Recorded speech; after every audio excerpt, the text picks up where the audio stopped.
Allez, salut les papas. Aujourd'hui, comme vous l'avez vu, les 5 R pour devenir un papa et un partenaire épanoui. Alors, qu'est-ce qu'on entend par 5 R? Je vais te le dire.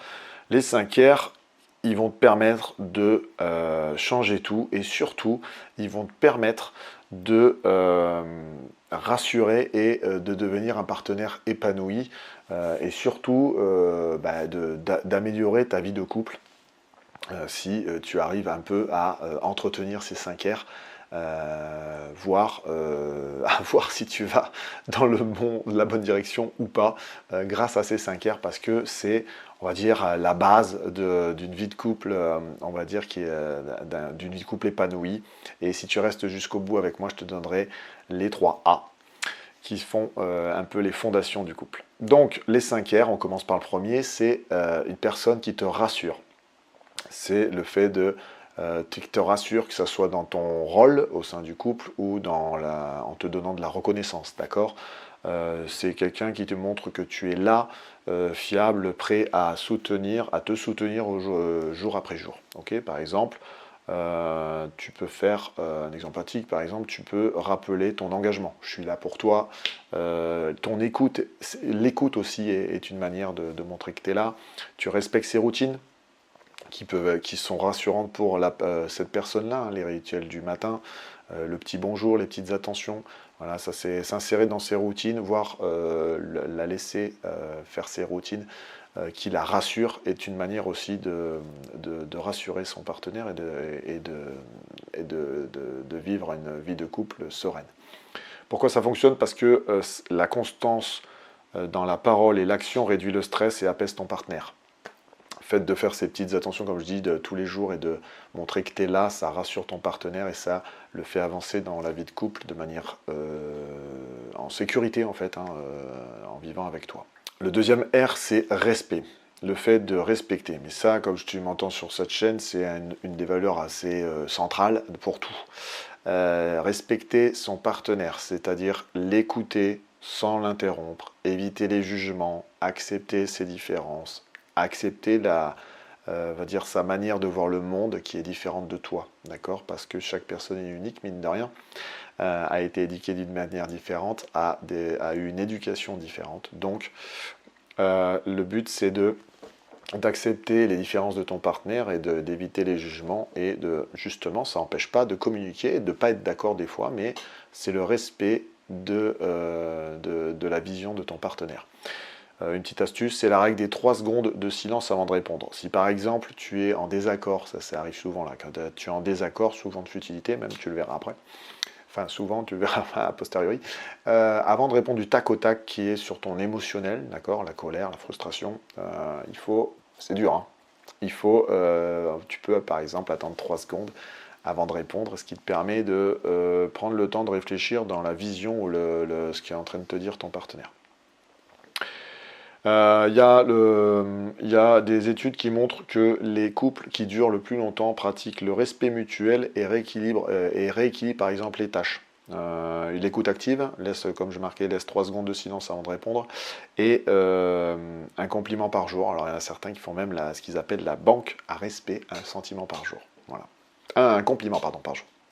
Donc voilà, la question qui me vient derrière, c'est quand as-tu montré du respect envers ta partenaire en action pour la dernière fois? Voilà, que ce soit par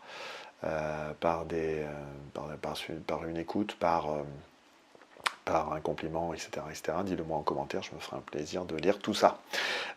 Et des fois, de se poser la question permet de ramener quelque chose qu'on avait un peu perdu dans le couple aussi, ce qui permet de le faire durer. Le troisième R, c'est te faire rire. On a une personne qui te fait rire ou si tu fais rire ta partenaire. Là, on est dans la réciprocité, la reconnaissance encore. Donc, pourquoi faire rire? Parce qu'il crée du lien, il libère de la dopamine, bien sûr, et renforce la complicité. Voilà, être ridicule, faire des blagues en couple, c'est un bon moyen de rester ensemble et de rester unis. Ça emmène cette satisfaction et ce sourire et on va dire ce bonheur à travers ces petites actions. Donc voilà, ça tu le sais, hein, je ne vais pas t'apprendre grand chose, mais je vais te donner des exemples. Par exemple, les taquineries bienveillantes, voilà, se taquiner, ça peut emmener ça. Les routines, blagues du jour, hein, enfin il y a des petites blagounettes ou des blagues à répétition intérieure développées par le couple. suite à des situations rigolotes, ou carrément faire on va dire des moments à deux autour du rire, autour de la comédie, écouter des podcasts, faire des activités même là-dessus, etc. etc. Quatrième R, c'est te faire rêver. Alors là, on est dans la résilience, projet commun, responsabilité, vision long terme. Donc là, le sens du rêve, donc, c'est partager ses aspirations, ses projets et croître mutuellement. J'aime bien, il y avait des images, des dessins où il y a deux personnes, vous savez, c'est des troncs, et on voit deux corps, et ils s'arrosent mutuellement, chacun son tronc, ses racines, quoi. C'est exactement ça. En fait, là, au-delà de faire rêver la personne, ou de rêver à deux, c'est de montrer qu'on peut croître ensemble, que ça soit vis-à-vis de ses aspirations professionnelles, personnelles, mais on s'entraide pour grandir ensemble. Okay, on ne se rabaisse pas, là on revient sur le respect, etc. etc. Okay, donc rester éveillé et en couple stimule l'alignement du personnel et conjugal, ça, comme ils disent dans certains bouquins de psychologie. Par exemple, une des manières de le faire concrètement, vous pouvez voir la tendance des boards, des mood boards ou des rêve boards comme ils appellent ça. Eh bien, vous pouvez le faire à deux. C'est-à-dire, les boards, si je me rappelle bien, c'est vous collez plein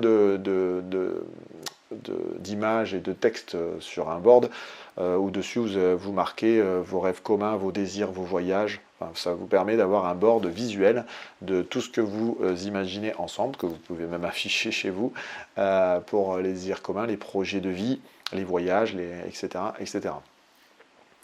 Il faut, voilà, enfin, la petite citation que j'ai trouvée, c'est oser. Il faut savoir oser rêver en couple, ce qui permet de nourrir la communication, la connaissance mutuelle et surtout, comme je dis, le fait de se faire rêver ensemble. Alors, il ne faut pas que ça aille dans l'autre limite, hein, il ne faut pas se mettre une pression de dingue.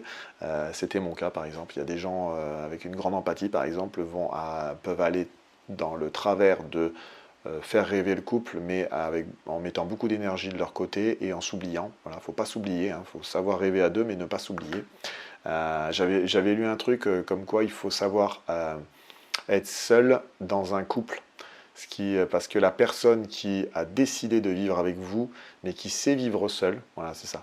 La personne qui sait vivre seule, mais qui a décidé d'être en couple, le couple durera plus longtemps, parce que les deux savent que s'ils sont mis en couple, c'est un engagement l'un envers l'autre, enfin un engagement.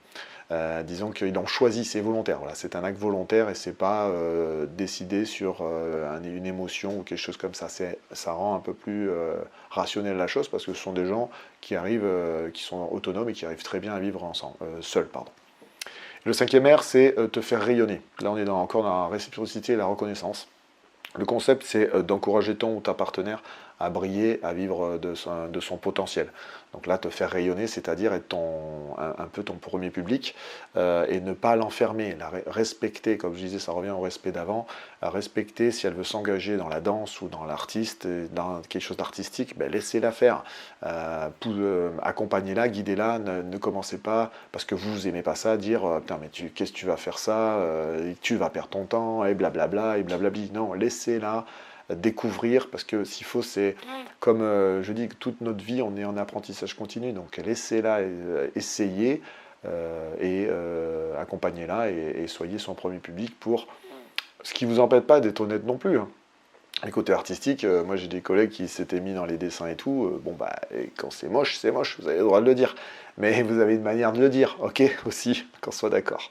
Mais voilà, le but c'est d'être en premier public, d'essayer d'encourager, ne surtout pas, mais dans l'autre sens, ne surtout pas bloquer votre conjoint dans quelque chose, parce que cette frustration exacerbe peut-être des situations compliquées dans votre couple, et ça va faire qu'accentuer la colère et la frustration. Donc, si les gens veulent tester des choses, laissez-les faire, d'accord ? C'est leur moment, ça peut leur permettre aussi de trouver leur moment à eux, tout seuls, sans être avec vous, et ça peut redonner un regain d'énergie et de motivation dans votre couple.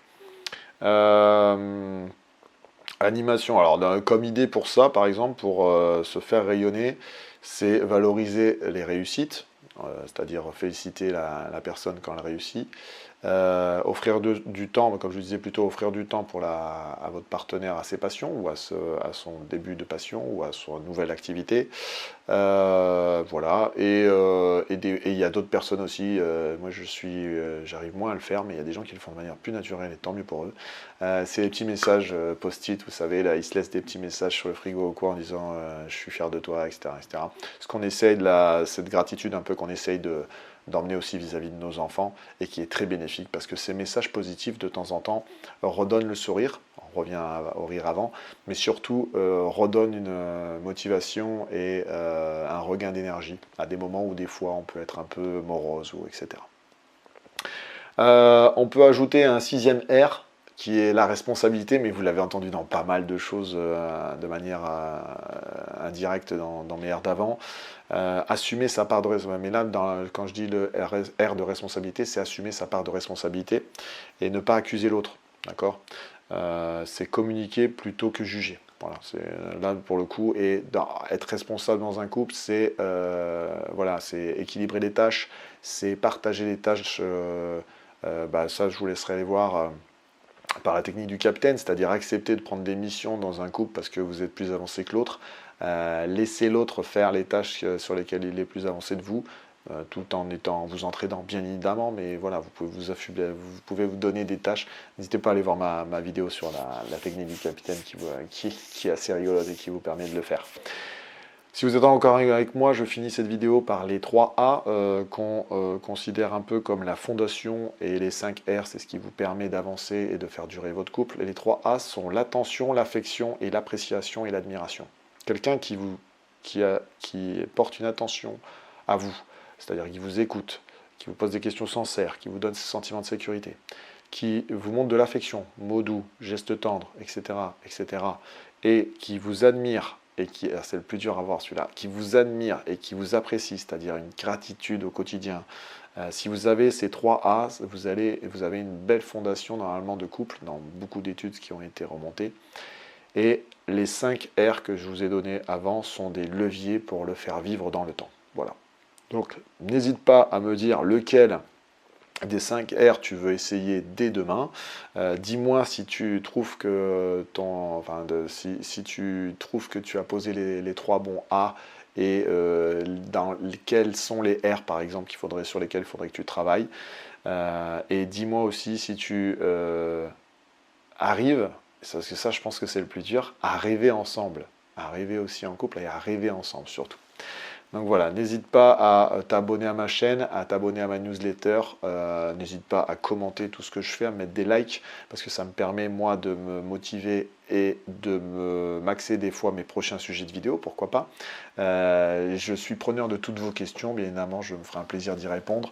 Mes chers papas, comme on dit, on n'est pas père, on le devient. On est imparfait, mais le but du jeu, c'est d'accompagner et de guider au mieux nos enfants, et d'être dans un couple épanoui, ou tout du moins avec une partenaire qui nous comprenne. Sur ce, je vous remercie de me suivre toujours aussi nombreux, et je vous dis à une prochaine vidéo. Ciao, ciao.